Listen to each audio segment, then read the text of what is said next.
Salut la Wave, nous c'est DND. Salut tout le monde, j'espère que vous allez bien et vous allez avoir un peu plus de nous à travers cet objectif. Ce soir on remplit le point éphémère, c'est parti. Du coup, comment pourriez-vous vous présenter à des gens qui ont jamais entendu parler de vous?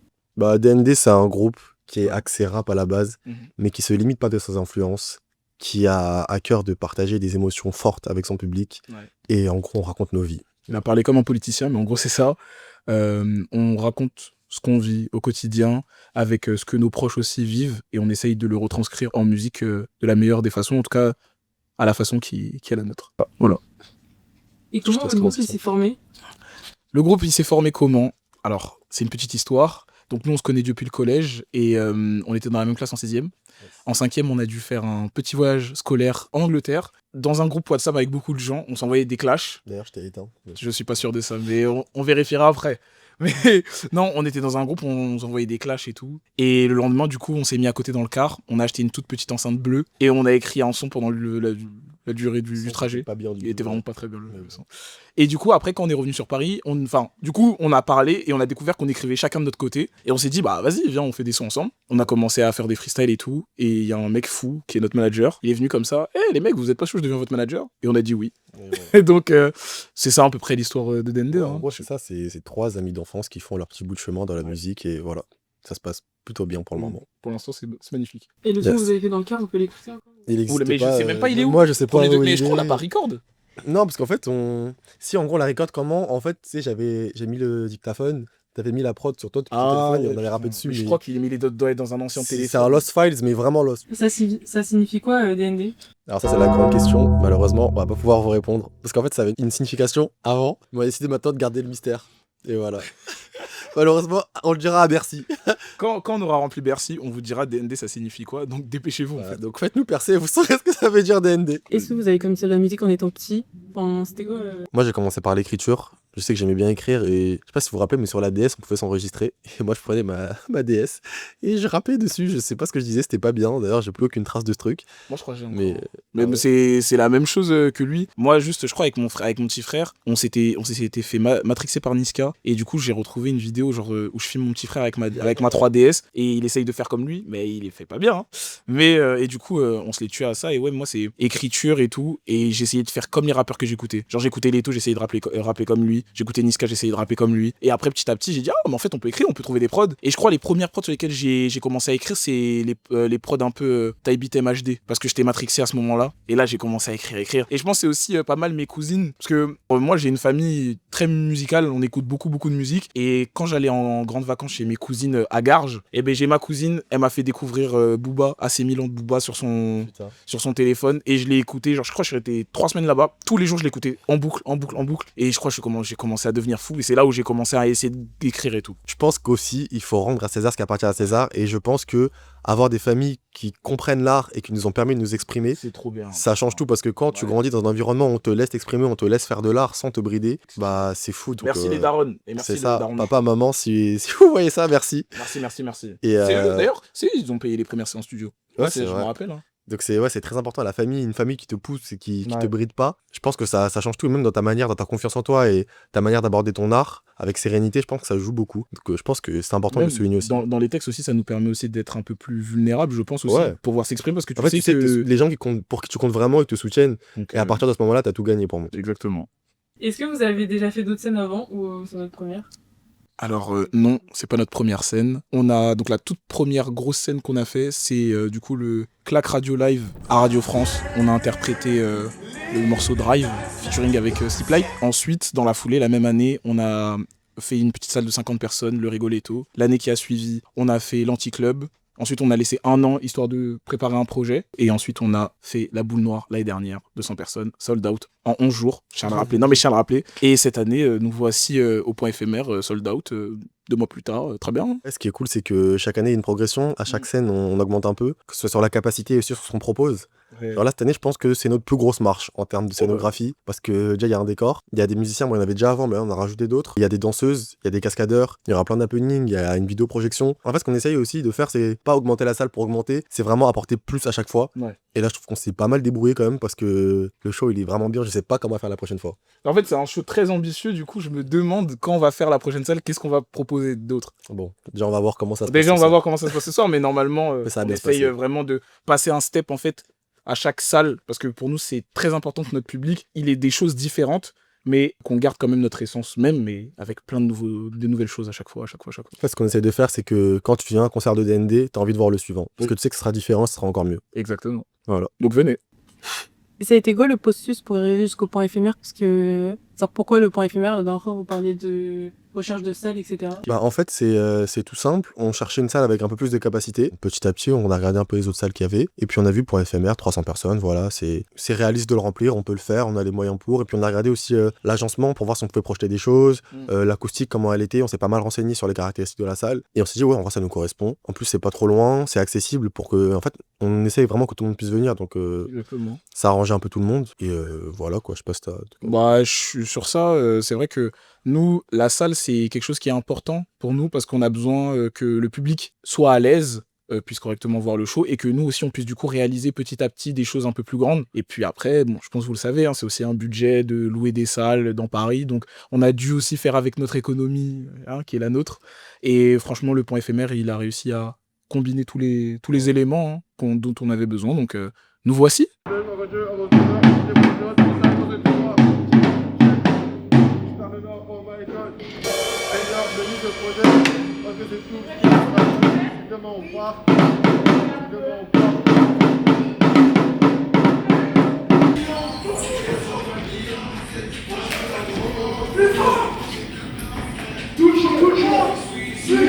Comment il se présente votre concert? Il y a des danseurs, etc. Comment est-ce que vous l'avez imaginé? Pourquoi? Oh, je suis grave chaud de raconter. Je te laisse faire la première partie, je fais la deuxième. Vas-y, je suis chaud. C'est ça. Alors, là, je suis grave. Ce concert, donc, pour vous, juste petit rappel, La Boule Noire, ça a été un concert séquencé en 3 parties, avec une première partie un petit peu introspective, où voilà, on essayait de faire un petit peu danser les gens, mettre un peu d'énergie, du bon rythme. Une deuxième partie, plus axée, romance, amour. Et une dernière partie où on jouait pas mal de nos sons un peu phares, des nouveaux sons, et surtout finir en apothéose sur le concert avec un featuring. Cette année, on a décidé de pousser très loin. Donc, la première partie du concert, nous arrivons dans une soirée dite un peu mondaine, ostentatoire. À la base, nous, on vient pas de ce milieu, donc on est techniquement pas censé y être. Mais du coup, on va arriver dans la soirée, s'acclimater, passer du bon moment, écouter de la bonne musique. On va voir des personnes arriver sur scène. On va essayer de leur parler, discuter pour essayer de s'intégrer. Et après, il y a quelque chose qui va se passer, je vais laisser expliquer. Donc concrètement, ce qui va se passer, c'est qu'on va se faire enlever de scène. Du coup, en gros, il y aura une vidéoprojection qui montre ce qui nous arrive. Voilà. Si vous voulez savoir ce qui nous arrive, faut aller sur notre compte Instagram. Voilà. Et suite à ça, il y aura un retour à la réalité. On va se rendre compte que finalement, tout ce milieu ostentatoire, c'est pas nous. On n'est pas dans le paraître. On fait une musique humaine qui est faite pour toucher les gens. Donc on revient sur une partie avec du live. On a des excellents musiciens qui sont là. Il y a 2 guitaristes, un bassiste et un batteur. Voilà, ça va être génial. Et voilà, donc des morceaux un peu plus introspectifs, un peu plus live, mais quand même, après on remonte avec une partie avec des gros sons un peu banger, voilà, pour quand même finir avec de l'énergie. C'est comme ça qu'on essaie de construire le concert. C'est vraiment la première partie, je dirais que c'est l'égarement, parce que c'est un peu la tendance aussi, que ce soit dans nos sociétés en tant que jeunes ou même dans le milieu de la musique, on a tendance à s'éloigner de notre nature profonde. Et le deuxième, c'est vraiment un retour à la réalité, retour aux fondamentaux, à ce qui nous unit tous finalement. Voilà. Et c'est un peu comme ça qu'on l'a construit, c'est pour finir sur un message d'union. Donc c'est le meilleur concert de l'année en gros. De l'année, t'es gentil. Moi, je oui, de l'année, je la suis décennie. Et justement, pourquoi vous accordez une aussi grande place à la mise en scène? Parce que, en fait, pour nous, surtout ce que je trouve qui est dommage aujourd'hui, c'est que, en fait, comme c'est facile de faire de la musique maintenant, tout le monde est un peu rappeur, mais j'ai l'impression qu'on perd le côté. En fait, c'est que la musique, c'est fait pour partager des choses avec les gens de base. Et moi, j'aime bien prendre la vision du hip-hop de base, c'est que, en gros, le rap, c'est une composante du hip-hop. Mais avec ça, il y a les DJ.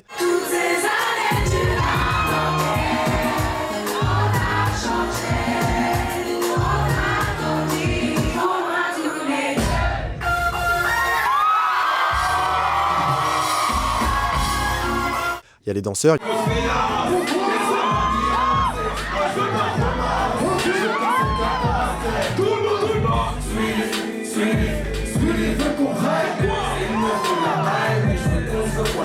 Il y a le graphe. Et pour moi, c'est important de vraiment créer des événements qui rassemblent les gens. Parce que la musique, c'est pas fait pour isoler les gens. Et je me fais la réflexion souvent, par exemple, c'est cool quand on écoute de la musique, tu vois, on est tous avec notre casque et tout, mais on se parle pas entre nous. Ouais, Et le fait, la musique, c'est fait pour fédérer, pour rassembler. Et pour nous, c'est important de défendre ces morceaux-là. Et aussi, il y a quelque chose en fait, on a commencé comme ça très jeune. C'est-à-dire que les premières choses qu'on faisait, c'est qu'on faisait des freestyles à la sortie des cours. Donc directement, on avait ce mouvement pour essayer de fédérer. Ouais. On fait pas de la musique que pour nous-mêmes. On essaie vraiment que, si ça peut faire sortir les gens, c'est cool. Moi, une fois, il y a quelqu'un qui m'a dit, ouais, ça faisait longtemps que j'avais pas sorti, j'avais pas vu de monde, je suis venu au concert, j'ai rencontré des gens, et moi, il y a rien qui peut me faire plus plaisir que ça. Donc vraiment, la scène, pour nous, c'est un moyen de véhiculer des émotions, et surtout de connecter les gens entre eux, et avec nous aussi. Effectivement. Et c'est pour ça que ça me tient à cœur. Et d'ailleurs, pour ajouter aussi, c'est pas pour rien que nous, on a des gens qui viennent de toute la France pour venir. Il y a des gens qui viennent de La Rochelle, des gens qui viennent de Marseille, des gens qui viennent de Lyon, parce que on essaye vraiment de donner ce côté fédérateur au concert. Et je pense qu'on a baigné aussi dans une culture où la scène, c'est un truc qui nous est important, que ce soit pour notre manager ou pour nous deux. En fait, c'est le moment où tu vois les gens qui écoutent tes sons, en fait. Donc, la meilleure façon de partager ta musique et de voir le fruit de ton travail, je pense que c'est à ce moment-là. Et puis, franchement, les concerts, c'est super. Tu vois les gens kiffer, il y a des gens, ils se connaissent pas, ils partagent un moment ensemble, en fait. Et au final, il y a quoi de mieux que de partager des moments ensemble dans la société dans laquelle on est, où, comme Martin l'a si bien dit, on essaye de nous isoler. Donc, je pense que c'est des moments à pas rater. Et même, je pense, entre nous, entre personnes qui construisent le show, on essaye de s'entendre au mieux possible, que ce soit les répètes. Des fois, ils font des répètes sans nous. Ouais, en fait, c'est une grande famille. C'est ça. C'est en fait, même les musiciens, tout ça, on les met en contact parce qu'ils se connaissent pas tous. Mais moi, par exemple, quand je vois qu'il y a 2-3 musiciens qui vont jouer tout seuls ensemble, sans nous, je dis, je suis super content. Ça a créé du lien, ça fait de la nouvelle musique, c'est super cool, quoi. Exactement. Donc, nous, la scène, c'est une partie primordiale de notre musique. Vas-y, pense dans la note jusqu'à en peur de sommeil. Si tu vises le soleil, fais gaffe à pas te brûler. Je suis qu'un connard en manque d'attention, donc viens, on va briller. Dans ma tête depuis 12 ans, j'ai un cœur de hache, vas-y, doucement, ouais. Dans ma tête depuis 12 ans, doucement, vas-y, doucement, ouais. Papa, maman, je passe à la télé. Bonjour à tous, moi c'est Mélodie. Et moi, c'est Auréane. Hello, moi c'est Marie. Salut, je m'appelle Flora. Et on est les danseuses de DND. Alors, comment est-ce que vous avez connu DND ? Moi, à la base, DND, je les ai vus à leur premier concert à la Boule Noire. Après, moi, de base, je les connais d'un ami en commun, donc Sleeplight, qui fait un featuring avec eux sur scène. Et voilà, et après, ils m'ont contacté pour faire le concert. Et du coup, j'ai ramené les danseuses et nous, voilà. Et vous faites de la danse depuis combien de temps ? Moi, j'ai commencé pendant le Covid et après, j'ai eu un parcours un peu dans tous les sens. J'ai commencé sérieusement il y a, on va dire, 2 ans grâce à une association universitaire. Du coup, maintenant, je suis dans une formation pro depuis cette année à la JD. Moi, j'ai commencé à 4 ans avec du modern jazz, l'académique, quoi. Et après, j'ai commencé à découvrir d'autres danses et après, là, j'ai fait une formation à Paris. Moi, j'ai commencé il y a 3 ans avec les danses urbaines. Et maintenant, je suis dans une formation de danse sur Paris. Et comment vous avez imaginé et créé la chorégraphie ? En vrai, c'est venu assez instinctivement. On a beaucoup écouté les sons. Après, celle qui était le plus inspirée sur certains sons travaillait ensemble. Parfois, c'était nous toutes. Parfois, on s'est mis par deux. Mais c'est venu en vrai assez vite. Et dès qu'il y avait les garçons, ils étaient très enthousiastes à chaque fois pour chacune de nos idées. Donc, c'est venu assez vite. En vrai, ça s'est créé tout seul. Et à la fin, le rendu suivait un certain fil, une certaine histoire qu'on espère qui sera logique pour le public et qui leur plaira. Je pense qu'on a toutes des styles différents dans le groupe. Parce qu'on est 4 danseuses, mais du coup, on a 4 backgrounds un peu différents. Du coup, c'est vrai qu'il y a des sons où il y en a certaines qui étaient plus inspirées que d'autres. Genre, Mélodie et moi, on a plus créé Bolide et Flora et Auréane, elles ont plus créé Hype, par exemple. Et c'est quoi vos projets respectifs ? Moi, pour ma part, je dois terminer déjà mon année à la JD. Après, là, prochainement, c'est beaucoup de projets vidéo avec des proches. Je sais que parfois, j'ai des amis qui me contactent pour performer pour des équipes de basket. Donc, en vrai, ça va dépendre. Mais là, c'est surtout finir l'année. Voilà. Et moi, du coup, j'aspire à rejoindre les filles à la JD l'année prochaine. J'espère que ça va fonctionner. Et voilà, c'est déjà un gros projet pour moi. En ce moment, je prépare l'audition, du coup. Mais prions pour que l'année prochaine, nous soyons toutes réunies. Oui. Continuer la formation. Après, moi, ce serait plus devenir chorégraphe comme des concerts comme ça, ou sinon des clips musicaux ou des projets pour sensibiliser, etc. ou des publicités. Et puis, continuer dans la danse, quoi. Moi, c'est un peu chiant, j'aimerais tout faire. J'aimerais bien faire des battles, des workshops, voyager, être prof, un peu tout dans le monde de la danse. Clap de pas. Clap de pas.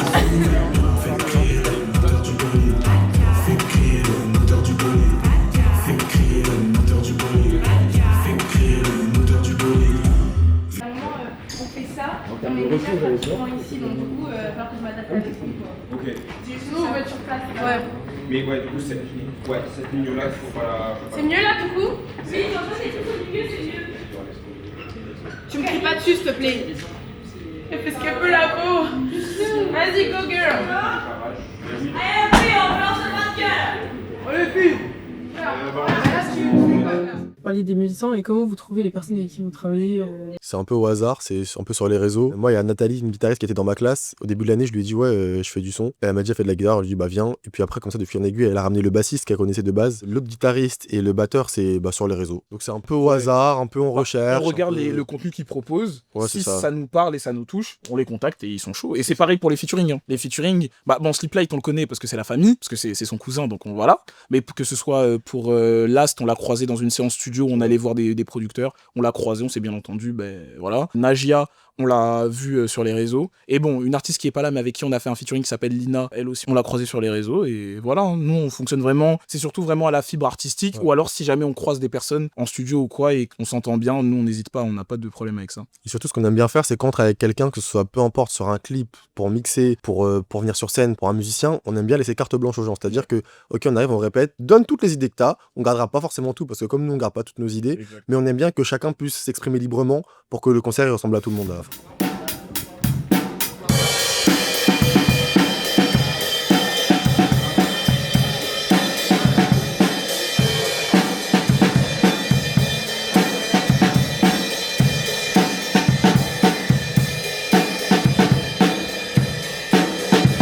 Salut l'équipe, moi je suis Sleeplight. À la base je suis un artiste DJ. On fait un petit peu de tout. Aujourd'hui pour le point éphémère, je suis le DJ de DND. Ça va être magistral et je vais aussi faire 2 feats avec eux. Branchez-vous, ça va être al dente.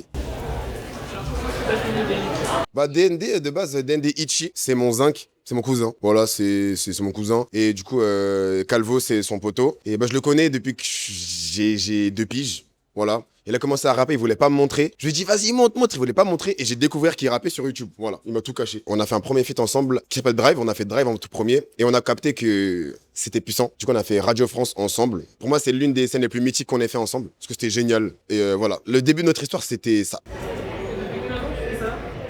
Alors la musique, j'en fais depuis que je suis tout petit. J'ai commencé avec le solfège en vrai. C'était chiant. Pardon, l'épreuve de solfège, c'était pas très intéressant, mais ça m'a tout appris des bases de la musique. J'ai commencé à faire du son, genre à rapper, à faire des prods déjà de base. Il y a à peu près 10 ans. J'ai commencé à rapper il y a 7 ans à peu près. Et du coup, j'ai mixé pour financer ma musique vu que ça coûte cher. Il y a pareil entre 6 et 7 ans. Et du coup, depuis ça tourne. C'est génial. Ça m'amuse bien. Comment est-ce que vous avez imaginé tout la mise en scène? J'ai beaucoup bossé avec DND, du coup je sais comment il fonctionne et on a une très bonne synergie sur scène. Du coup en fait j'ai vraiment pas réfléchi. Je me suis dit je vais faire vraiment comme on fait d'habitude, je vais me connecter à leur énergie. Donc en fait ils m'ont envoyé leur setlist et ils me donnent juste l'ordre et après ils me font confiance. Ça veut dire que moi je fais le cut quand je le sens, j'envoie des FX quand je le sens et en général on est très fluide ensemble donc on n'a pas trop de discussion là-dessus parce qu'en fait on a l'habitude. Du coup c'est super cool là-dessus. Mes projets pour la suite, excellente question. Là déjà j'ai un dernier son qui est sorti qui s'appelle Bête Noire. Il est lourd, et je te mens pas, mon gars va streamer. Je mixe toutes les semaines si vous voulez venir me voir à Saint-Michel. On rigole bien, mais beaucoup de musique, voilà, un peu afro, tout ça, bouillon chata, bref. On rigole bien, on fait de la musique.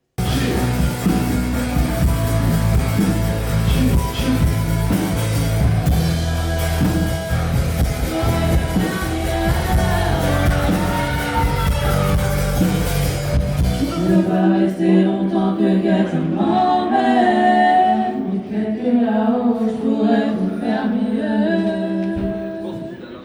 Et par rapport à vos origines, est-ce que vous pensez que ça prend une place dans vos inspirations? Ah, bien sûr. Oui, forcément, parce que on essaye de pas trop pousser dessus, parce que tu vois, j'ai pas envie de faire un son afro-caribéen pour faire un son afro-caribéen. Parce que si j'entends une prod, forcément, ça me parle, tu vois. Par exemple, Bolide, c'est fait comme ça naturellement, parce que la prod, elle nous parle, et c'est le truc qu'on aime faire. Mais on veut pas non plus entrer dans le cliché de ah, je fais ça parce que je suis antillais, ah, je fais ça parce que j'ai d'origine africaine, tu vois. Mais forcément, c'est un mélange de culture qui fait que même si des fois tu l'entends pas directement, ça a influencé quelque part. Genre, il y a toujours il y a un morceau par contre qui s'appelle Pleurer, qui est pas sorti. Ah, il est fucking drôle, man. Mais Quel banger. Tu sens l'inspiration africaine pour de vrai. Je l'ai dans mon téléphone, par contre. Dinguerie. Sur ça, je suis d'accord. Et même ce qui change aussi avec les inspi qu'on a pu avoir petits de notre, on va dire, de nos origines, que ce soit donc afro, tout ce qui est musique des Antilles et tout. Je pense que ça se retrouve aussi peut-être dans les placements sur comment on va rapper ou comment on va interpréter peut-être les refrains, les mélodies qu'on peut avoir. Parce que c'est vrai, comme il a dit, quand on était petit, on était à la maison. Moi, je me rappelle, le dimanche, c'était le ménage. Tu mettais sur la télé, il y a les traces urbaines, il y a les traces Africa. Famille, j'avais pas le choix. En fait. Dimanche, 9h, ça me réveillait, j'allais à la messe.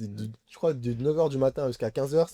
T'as capté. Donc ça veut dire que malgré nous, en fait, on a été dans cette musique-là. Et je pense que ça se ressent pas forcément côté prod parce qu'on n'a pas hyper poussé ça. Et je pense que c'est un truc dans l'avenir, petit à petit, comme il a dit, on va essayer de l'emmener, mais on va pas le faire pour le faire. C'est s'il y a vraiment un morceau qui en vaut le coup et où nous on est à l'aise. Mais je pense que ça se retrouve peut-être dans la façon dont on pose ou comment on va amener nos mélodies, je pense. Juste pour ajouter un petit truc aussi sur ce truc de pas le faire pour le faire, c'est que pour nous c'est important de respecter notre culture. Ouais, beaucoup. Et j'ai pas envie de faire quelque chose qui va déshonorer ma culture. Si je le fais, c'est pas pour être un porte-drapeau, un étendard, c'est que vraiment, c'est quelque chose que je ressens et je veux bien le faire, tu vois. C'est pour ça aussi que parfois même il y a limite un peu plus de pression à faire des sons qui représentent tes origines parce que tu dis, ok, là je parle pas que pour moi, là je parle pour toute ma culture, faut que je le fasse correctement, faut que ça rassemble les gens et voilà. Il faut que les gens se sentent représentés, c'est ça. Et du coup, en termes de style de musique, vous mettez pas de limite Non. Pour moi, et ça va être très simple, hein, musicalement, en termes de prod que vous pouvez entendre sur nos musiques, il n'y a pas de style, on peut tout faire. Ouais. Par contre, là où tu vas t'y retrouver, c'est dans les paroles et dans les thèmes abordés. Là, tu trouves une vraie unité. Et du coup, ça veut dire c'est pas la peine en écoutant DND, tu vas te dire, oh, tu vas écouter un son, par exemple, tu vas écouter Faire Mieux, tu vas te dire, oh, ils font que des sons un peu nostalgiques, etc. Non, on peut tout faire. Juste par contre, dans les paroles, ça va s'entendre qu'il y a un vrai fil conducteur et qu'on raconte la même chose. Voilà.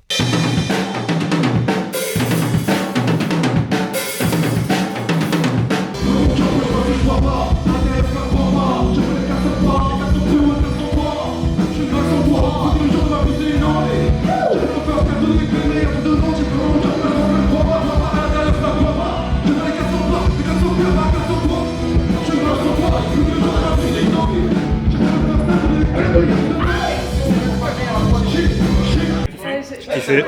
Yes. Ça va? Yes. Vous t'aidez trop, j'aime. Alors, tu te baisses encore les oreilles? Tu te baisses encore les oreilles? Comme hier? C'est bien. Qu'est-ce que tu racontes? En fait, non, mais cette équipe, tout le monde part en cul. En gros. Parce qu'en gros, ils sont ops. Je suis fan de vous aussi. Mais ils s'aiment bien, on dirait, donc on sait pas en fait. Finalement.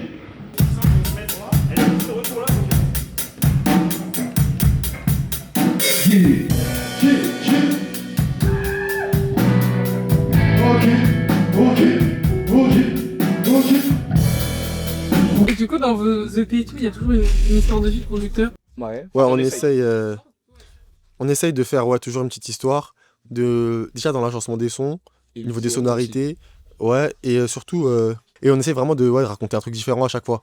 Forcément, comme on a dit, c'est les mêmes thèmes abordés, enfin, on essaie de garder cette ligne directrice, mais on essaie aussi de prendre des partis pris parfois, de se challenger un peu, tu vois, et d'essayer de, par exemple, sur la colonne d'étoiles, on a voulu vraiment faire une progression qui avance, tu vois. Même on entend les sonorités, par exemple, à la fin de l'outro, il y a un bruit d'un mec qui sort la tête de l'eau, et dans le premier son, on entend un bruit de quelqu'un qui rentre sous l'eau, tu vois. Donc c'est vraiment, sur ce projet-là, on essaie de travailler une introspection. Sur l'EP, par exemple, Reset, on essaie de faire vraiment explorer la période de doute qu'on traversait, de se dire, ouais, c'est un petit retour à zéro, quoi, on repart sur d'un nouveau pied. Exactement. Là, ça se fait reculer. Et du coup, là, vous avez sorti un EP, c'est quoi votre son préféré? C'est Prélude. Ouais. Prélude, mon son préféré. C'est un peu différent parce qu'on l'a pas construit comme un EP. En fait, alors, on l'a pas construit comme un EP de base. En fait, on avait envie de faire plusieurs sons. Et quand on faisait un petit arrangement, on trouvait que ça faisait un bon petit fil conducteur. Mais moi, j'ai bien envie de parler de Dr. Lucky. Est-ce que j'ai le droit ou pas? C'est le dernier qu'on a travaillé comme un EP. Ouais, parce que du coup, Dr. Lucky, je pense que c'est le dernier qu'on a vraiment travaillé comme un EP. Et je trouve qu'il y a un son qui est passé sous les radars alors qu'il est exceptionnel. C'est Boum Boum Boum. Je savais. C'est mon gars, en fait ce son, on le joue pas ce soir, on l'a jamais joué en concert en plus, mais en fait il faut l'écouter parce que... Le soleil est couché, la vie est cachée, la vie est morte. On partit à un. Bref, le son est exceptionnel, je trouve qu'il raconte vraiment quelque chose, et surtout je trouve ce qui était cool, c'est que du coup pour Dr. Lucky, on a travaillé chaque visuel comme une journée. Ouais. Donc il y avait le premier où on se levait, on était chacun d'un autre côté, sur Boum Boum on se rejoint, on va à un endroit, on rencontre un mec qui est un peu un hater, et genre il a la cover... la couronne d'étoiles, il nous la déchire devant nous. Du coup, après, on est vénère. Du coup, on se retrouve dans une cave où on fait un son. Et finalement, en fait, quand on ressort de la cave, finalement, on est blessé. Parce qu'en gros, on a été blessé par ce qu'il nous a dit. Et du coup, on s'était fait maquiller et tout. On avait des hématomes et tout. Et c'était bien. Et du coup, à la fin, on part consulter un docteur pour parler un peu de la musique parce que c'est compliqué et tout. Et on se rend compte que finalement, en fait, les docteurs, c'est nous-mêmes. Parce qu'il n'y a qu'avec notre propre musique qu'on peut se soigner et essayer de parler aux gens. Et vous avez kiffé, hein. Carré. Tu veux dire quelque chose d'autre? Non, c'est bon. Ok, bah, carré. C'est quoi vos inspirations musicales ou... J'ai eu une petite période où j'ai recommencé à regarder pas mal de pièces de théâtre et j'ai vraiment beaucoup aimé le film Emilia Pérez au ciné. Donc c'est ça aussi qui m'a un peu donné l'idée du concert de cette année. Et puis je pense que j'ai été beaucoup bercé par Michael Jackson. Voilà, j'avais les CD chez moi, des grands shows, des trucs et tout. Donc forcément la scène ça nous parle. Et donc pour ce qui est scénique, vraiment les inspi c'est ça. Donc côté théâtral, comédie musicale un peu, et du coup beaucoup Michael, Beyoncé et tout. Et sinon après côté inspi de musique de base, c'est rap français, rap US quand j'étais plus petit par ma mère, et aussi pas mal maintenant un peu pop, R&B et tout. Bah alors moi je vais commencer par les influences musicales. Faut savoir que quand j'ai commencé à écouter du rap, je pense j'écoutais la section d'assaut, j'écoutais beaucoup Orelsan quand j'étais petit. Je regardais les Rap Contenders, je trouvais ça marrant. Et chez moi on a toujours baigné dans la musique. Mon père écoute beaucoup de zouk, beaucoup de musique afro, zouk, compas, tout ça. Voilà, j'ai baigné dedans. Donc ce qui fait que on a une palette artistique très large. Ouais. Et c'est des sonorités dans lesquelles on se retrouve un peu tous les deux, donc c'est cool. Donc voilà, après aussi, on a eu de la chance quand même. Je trouve qu'on le dit pas assez, mais nous, très jeunes, on a eu des très bons artistes. C'est-à-dire que en 2015, nous, on est là, on est jeunes. Il y a A7 qui sort, tu vois, c'est une dinguerie pour nous. Moi, je me rappelle, je crois qu'on était en quatrième. La même année, t'as Comme Prévu, Commando de Niska qui sort. Moi, Comme Prévu, Commando, t'es petit, tu vois, au collège, t'as 2 morceaux qui sont des classiques du rap français, tu vois, on était en mode de dingue. Donc on a eu envie très vite de faire des trucs de qualité. On disait, ah ouais, c'est possible de faire des vrais sons qui font bouger tout le monde. Et donc, ce côté-là aussi, ça motive un peu sur la scène. Par exemple, quand tu vois un Niska sur scène, l'énergie qu'il y a, tu dis, j'ai envie de faire pareil. Et après, pour le côté plus artistique, je dirais, je m'inspire plus des artistes US. Par exemple, Kanye, quand je vois ses sauts, je me dis, waouh, genre, t'es bouche bée. Et j'aimerais qu'un jour on puisse arriver à ça. Ouais. Après en France, il y en a qui font très bien aussi. Par exemple, Laylo, ses concerts, c'est une dinguerie. Son concert à Bercy, j'ai été faire, c'était fou. Et même sans pousser trop la scénographie, des mecs qui fédèrent beaucoup, Chacola, c'est Bercy Chacola. Tu regardes. Moi, tu sais, moi, des fois, je regarde le film en entier sur YouTube. Hein. Mais je peux comprendre. D'ailleurs, big up à mon gars Marcy, qui adore Chacola et qui regarde le film de Bercy tous les jours. Mais non, ouais, c'est ça. Les inspirations avaient un peu partout. Ouais. Sinon, vos inspirations autres que musicales, genre dans vos paroles? Ah, ça, je te laisse commencer. Alors, en fait, il y a un peu de tout. C'est-à-dire que moi, je suis un grand lecteur, j'adore lire. Et il y a un auteur que j'aime beaucoup qui s'appelle Milan Kundera. Voilà, c'est mon auteur préféré. Il fait des romans à portée philosophique, c'est-à-dire qu'il te raconte une vraie histoire, mais t'as toujours un peu de bonne portée philosophique derrière. Par exemple, L'insoutenable légèreté de l'être, ça parle du fait de à quel point la vie, en fait, à la fois, c'est très très lourd, mais à la fois, c'est très léger. C'est-à-dire que, en fait, on la vit qu'une fois. Et c'est ce poids-là qui rend les choix compliqué, mais en même temps c'est tellement léger parce que notre vie elle est insignifiante. Et il y a des livres comme ça, je les lis, je me dis ah ouais, je suis camberge et je vais pas commencer à faire, vas-y, je suis pas un rappeur intellectuel, quand je rappe je vais pas dire ouais, je vais faire un essai, je sais pas, mais forcément ça me touche et dans ma manière d'aborder les thèmes, bah ça se ressent je pense. Et après je pense qu'aussi les influences c'est ce qu'on vit dans la vie de tous les jours, ça peut être les films, ça peut être les rencontres, aussi beaucoup les rencontres avec les gens. Ouais. Ça peut être ce que j'ai vu à la télé, ça peut être l'actualité, mais c'est surtout centré sur nos vies, c'est-à-dire qu'on essaie d'avoir un message très très authentique, très terre à terre, même si c'est beaucoup imagé parfois, parce qu'on veut vraiment puiser notre inspiration dans notre quotidien et dans rien d'autre. On veut pas être trop dans les artifices. Forcément, des fois c'est un peu romancé, c'est imagé. La musique après. C'est ça, c'est le propre de l'art. De toute façon, l'art c'est fait pour te donner des belles images à voir, mais on essaye de s'inspirer principalement de ce qu'on vit, de ce que nos proches vivent. Moi c'est à peu près comme lui, bon pas le côté littérature, hein, voilà, mais plus sur le côté quotidien, parce que je pense que entre jeunes on vit à peu près tous la même chose au quotidien. J'ai l'impression que tout le monde arrive un peu à se reconnaître dans les paroles qu'on essaye de donner, et franchement ouais, c'est la vie de nos proches, ce qu'on peut vivre au quotidien, on essaye de le raconter en musique et en essayant de faire des belles paroles, des belles rimes, des belles métaphores pour que vous galérez un petit peu à comprendre, et dès que vous avez compris vous dites oh dinguerie.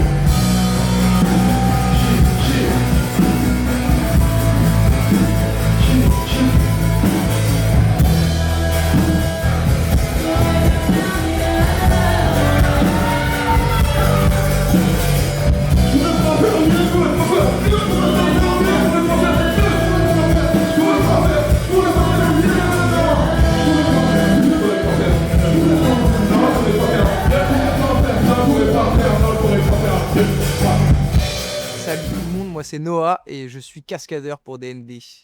Salut, moi c'est Tisma, danseur et cascadeur pour le point éphémère de DND. Alors comment est-ce que vous avez connu DND ? Alors, comment on a connu DND? Pour ma part, à la base, je suis danseur et j'ai commencé avec Radio France, donc le concert de DND et de Sleeplight qui était à Radio France il y a maintenant 5 ans. Donc, j'ai eu l'occasion de danser pour eux, ce qui était une super belle occasion. Et donc, après, j'ai ramené mon gars sur le projet et on a fini comme ça avec eux. Depuis combien de temps vous êtes cascadeur? Moi, ça va faire 2 ans et demi maintenant et Tisma, ça va faire 1 an maintenant. 1 an à peu près, ouais. Et vous faites souvent des concerts, des projets comme ça? Moi, personnellement, c'est la première fois que je fais ça. Pas du tout l'habitude de la scène, mais ça va le faire. Pour ma part, j'en ai fait beaucoup en danse. Pour le coup, avec ma formation, ça m'est arrivé à de nombreuses occasions. Et notamment justement avec DND, à la boule noire, fallait être là. Avec Sleeplight aussi. Et donc ça va pour le coup, la scène. Je commence à un peu avoir l'habitude. En toute humilité. Bien sûr, toujours. Où est-ce que vous avez imaginé toute votre chorégraphie pour la scène? Le but en fait c'était d'être efficace. Pour le coup dans la cascade on essaie de donner un rendu qui soit réaliste. Donc en l'occurrence c'était un kidnapping. Donc on est allé au plus simple, au plus efficace. On leur a sauté dessus, hein. On s'est dit qu'on allait leur sauter dessus, qu'on allait faire ça rapidement, efficacement, histoire de choquer le public. C'est quoi vos projets perso respectifs? Est-ce que vous avez des spectacles à venir, des études? Moi, j'ai arrêté les études. Je suis à fond dans la cascade. Mes projets de vie, c'est de vivre de ça, plus dans le ciné si c'est possible. Et pourquoi pas m'exporter tout ce qui est États-Unis pour des Marvel ou des grands projets comme ça. Ouais, voilà. Et pour ma part, alors il y a pas mal de projets perso, mais je peux pas parler de tous. Mais dans les prochaines années, il y aura un spectacle vivant de cascade et de danse. Il y a un livre que je suis en train d'écrire. Vous allez me retrouver aussi sur des spectacles de danse, sur des films, je l'espère, si les contacts et le réseau me le permettent. Et après, on continue. Dans tous les cas, dans le milieu artistique, c'est un apprentissage qui est permanent. Donc, le but, c'est d'être toujours en quête de maturité émotionnelle et professionnelle.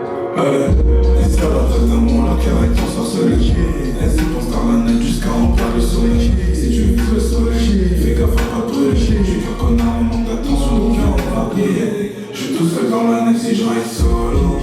Même pas dans la soirée, le temps d'un follow. Je dis que je suis qu'un connard qui est à la recherche d'innover. Elle me dit c'est qu'une salope qui a de l'amour à donner. Et comment est-ce que vous avez fait pour organiser et réussir à sold out le point éphémère en étant des artistes émergents? Et en général, comment est-ce que vous faites pour vous faire connaître, financer tout ça? C'est dur. Le financement, Ça, c'est... on va parler d'argent. Moi, j'aime bien parler Le d'argent. financement, c'est nous. Mais cette année, on a de la chance qu'on a touché une subvention de la mairie de Paris. On a un dossier en cours à la SACEM aussi, donc ça, c'est important de le savoir. Pour les petits artistes, il existe des subventions. Dossiers subventionnés. C'est très bien. Et après, pour soldat, pour remplir tout ça, c'est faut dire aux gens que ton projet est là, faut prendre des places. Après, je pense ce qui est cool aussi avec nous, c'est qu'en général, les gens qui viennent une fois, ils reviennent tout le temps. Donc ça veut dire qu'en termes de jauge, pour augmenter la jauge, quand on fait un concert à 200 personnes, quand on fait une nouvelle date, vas-y, on va se dire qu'en fait, on a que 150 nouvelles personnes à aller chercher et pas à 300 en fait. Donc c'est plutôt pas mal ça. Après, en tant qu'artiste émergent, c'est un peu difficile, mais aussi, ce qui est cool, c'est qu'on s'entoure de gens qui sont un peu au même niveau que nous. Et donc forcément, chacun met sa main à la pâte. Chacun aime faire le projet et je pense que ça rend déjà le truc cool à faire parce qu'il y a toujours de la bonne humeur. Genre il y a aucune répète qui s'est mal passée, aucun tournage s'est mal passé, tout le monde s'entend très bien. Je pense que les gens le sentent aussi, c'est pour ça que ça a envie de venir. Et même comme ça de fil en aiguille, par exemple, un musicien il ramène ses amis, une chanteuse elle ramène ses amis, voilà, chacun ramène ses connaissances. Du monde, en fait. Moi j'ai parlé un petit peu d'argent parce que je trouve qu'on n'en parle pas assez dans la musique. La musique ça coûte trop cher parce que en fait on va dire t'as la location de la salle à payer, mais ce que on va dire les gens ne voient pas c'est que toutes les répétitions, si on est dans des salles il faut payer, que ce soit les répètes de danse, les répètes avec la chorale, les musiciens, les répètes si jamais on doit aller en studio pour modifier des sons parce qu'on les fait d'une autre manière sur scène, etc. Mais tout ça, ça coûte de l'argent. Parce que moi, j'ai l'appli bancaire de DND sur mon téléphone, je vois passer les virements. La musique, ça coûte très cher.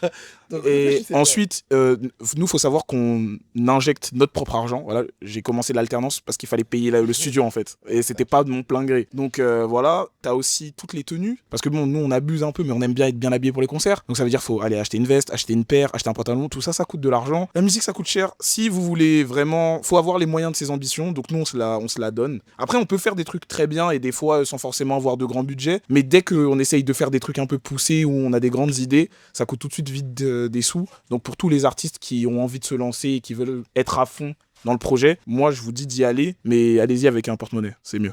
Voilà. Et c'est pas compliqué de switcher entre l'école, l'alternance et... Alors si, mais après, je pense que comme on a commencé dès le début, depuis qu'on a 18 ans, on fait de la musique en étant à l'école. Donc ça veut dire je pense qu'on a pris un peu le pli, mais évidemment, quand t'es en période d'examen et que ton manager il dit non, mais ce soir on a studio 20h minuit, et demain, d'accord, qui doit se lever pour aller à l'école en fait? C'est moi. Bon, moi, cette année, par contre, je l'ai senti. Moi, je fais des études de droit, donc ça prend beaucoup de temps. Et à côté de ça, je suis sportif, donc je m'entraîne tous les jours. Et plus la musique, cette année, je l'ai vraiment senti, surtout que j'ai changé de fac. Et ma fac était à 1h30 de trajet. Bon, c'est cool parce que j'ai rencontré la guitariste là-bas. Nathalie, je te fais des gros bisous. Mais il y a des journées, je passais genre 5 heures dans les transports et tu rentres, tu te dis waouh. Et surtout, je sais que par exemple, ma vie sociale en a pris un coup. Mais d'un autre côté, je me suis dit, bon, on est jeune, c'est maintenant qu'il faut faire les choses. Ouais, c'est pas quand on aura donc, s'il y a des gens qui nous regardent et qui hésitent parce qu'ils font d'autres choses, franchement, je regretterai jamais. Parce que pour les moments comme ça, tout le temps passé à répéter, à pas dormir, tout ça, ça vaut le coup. C'est fatigant, je vous mens pas.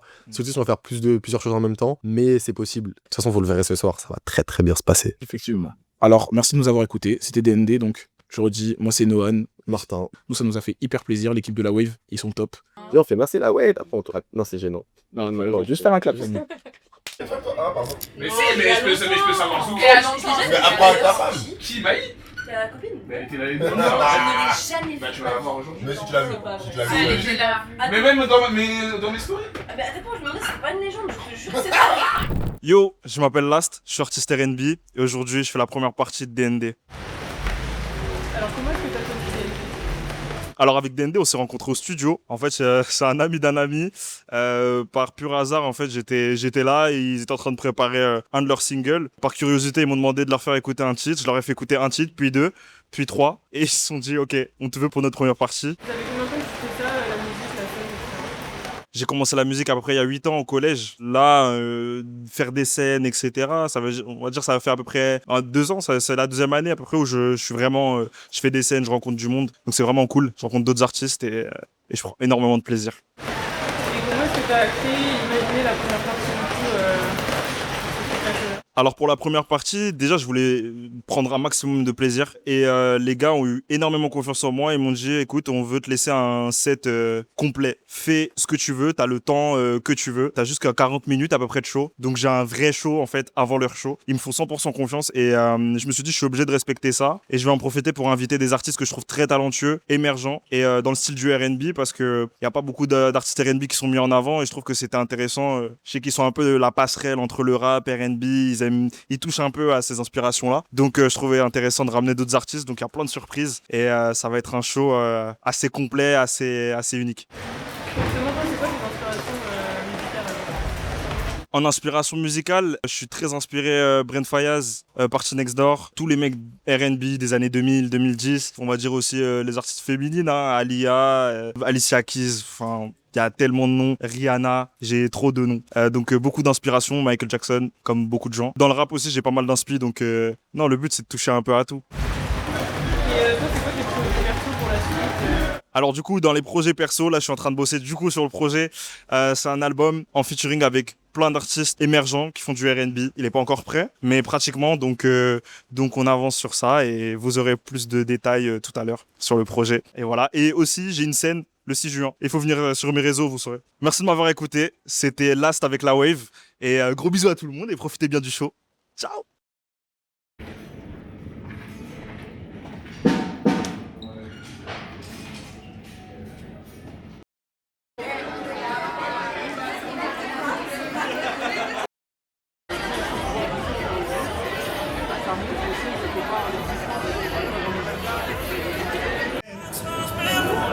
Chaque soir je me promène dans les rues de Paris, yeah.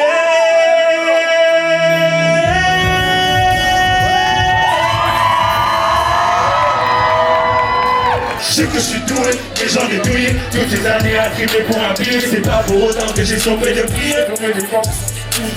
Je sais que je suis doué, mais je vais prier. Sortent avec moi mais sont toujours à pied. On s'est vu à Monaco, on a bu à Monaco. Je me suis dit c'est elle ma go. Step sur bitch, je fais des quiches, t'as levé dans la mer. Ouais, sur sa France, c'est un tandem. Si toi dans le cœur, mais je le fais quand même. Tu sais, j'ai comme une fois, c'est les yeux. J'ai plein de glace dans le cou et dans le verre. J'ai des souvenirs de toi. Moi sur toi, sur moi. Tu fais trembler les murs avec ta voix. Comment je ferme les yeux. C'est comme si tu me cassais les os. C'est Comme si tu m'as franchi le dos. Tu m'as regardé, tu m'as laissé ouvert. Chaque fois que tu pleures pour moi, j'attends que tu me dises que j'ai peur.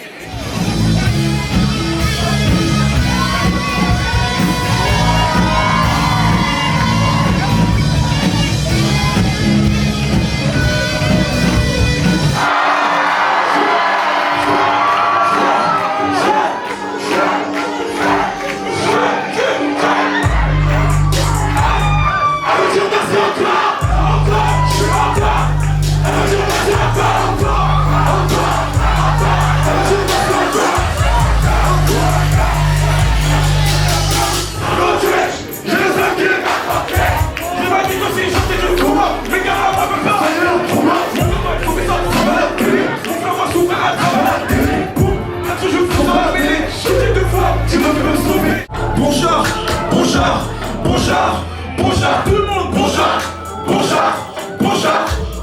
plus fort, bon char, maîtriser ça comme un poudlard, c'est ça y a propre comme un faucheur, quoi, tous les attachements.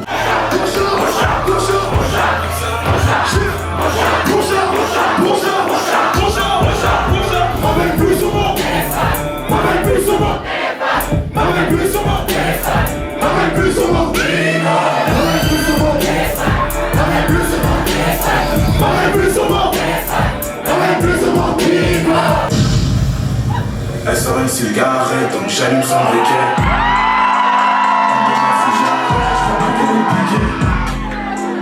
Job dans le sur, on baisse la coupe, tu vas liquider. Elle sort une cigarette, donc j'allume son briquet. Elle veut qu'on se fiance, on sait qu'elle soit ma Beyoncé. Moi je veux pas de romance, je veux qu'on se 14 crêpes. Sweetie, veut qu'on règne. C'est une meuf de la haine, faut qu'on la neige. Et ça la fin de l'amour, le fait d'un amour. Non, pas ta vie, je connais déjà la fin de la story. À l'intérieur de son cœur, c'est horrible. Je sais, mais ça la planète d'amour. Elle rêve de quoi? Ça la planète d'amour. Plus fort. Ça la planète d'amour. Mais j'entends rien. Ça la planète d'amour. Plus fort.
Maman pleurait déjà ce soir, je vais t'attiser de craquer toi dans la rue de Péro, seul, mais c'est pas le bleu, moi j'ai pavé. Dans ce quoi? Regarde le ciel, on est tous en bas, on est pris en flaque, vol de l'amour, on est pris en flaque, et je vois même les bâtards pleurer quand je prends le micro, et je vois même les bâtards pleurer quand je prends le mic.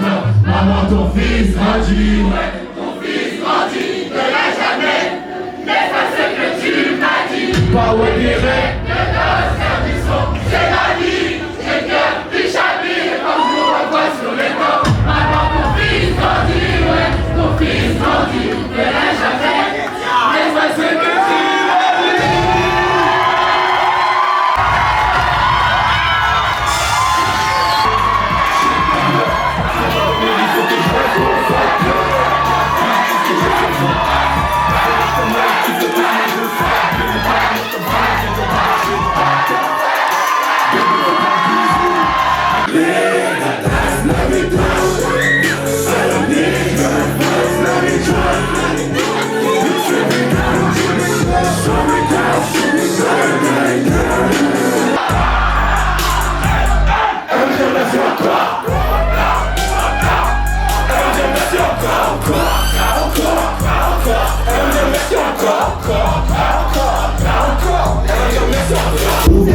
Fais crier le moteur du bolide. Fais crier le moteur du bolide. Fais crier le moteur du bolide. Fais crier le moteur du bolide.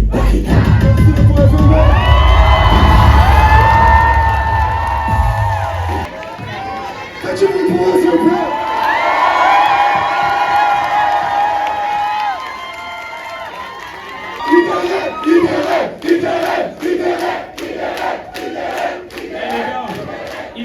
Je vous jure, depuis septembre, il se rend malade ce mec, juste pour vous proposer tout ça.